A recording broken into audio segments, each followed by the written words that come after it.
বিগত ফ্যাসিবাদী সরকারের অপশাসনে বন্ধ হয়ে যাওয়া পাটকলগুলো পুনরায় চালু করা হবে বলে জানিয়েছেন বস্ত্র ও পাট প্রতিমন্ত্রী মোহাম্মদ শরীফুল আলম। তিনি আজ সচিবালয়ে জাতীয় পাট দিবস 2026 উপলক্ষে আয়োজিত সংবাদ সম্মেলনে একথা বলেন। এ সময় বস্ত্র ও পাট মন্ত্রণালয়ের সচিব বিলকিস জাহান রিমি সহ মন্ত্রণালয়ের অধীন দপ্তর সংস্থার ঊর্ধ্বতন কর্মকর্তাগণ উপস্থিত ছিলেন। প্রতিমন্ত্রী বলেন, দেশে কর্মসংস্থান সুযোগ তৈরির পাশাপাশি অর্থনীতিতে ভূমিকা রাখতে বিজেএমসির নিয়ন্ত্রণে থাকা পাটকলগুলো বেসরকারিভাবে চালু করতে প্রয়োজনীয় ব্যবস্থা গ্রহণের নির্দেশ দেওয়া হয়েছে।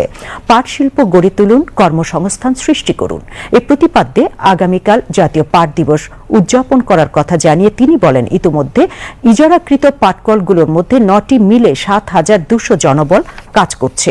বিপুল পরিমাণ কাঁচা পাট ভারত সহ অন্যান্য দেশে রপ্তানি হলেও কাঙ্ক্ষিত মূল্য পাচ্ছে না বাংলাদেশের উল্লেখ করে প্রতিমন্ত্রী বলেন, এর ফলে দেশীয় শিল্প কাঁচামাল ঘাটতিতে পড়ছে এবং ভারত বাংলাদেশের পাট দিয়ে উচ্চ মূল্যের পণ্য তৈরি ও রপ্তানি করে প্রচুর বৈদেশিক মুদ্রা আয় করছে। তাই কাঁচা পাট রপ্তানি থেকে সরে এসে ফিনিশড প্রোডাক্ট তৈরিতে নজর দিচ্ছে বর্তমান সরকার।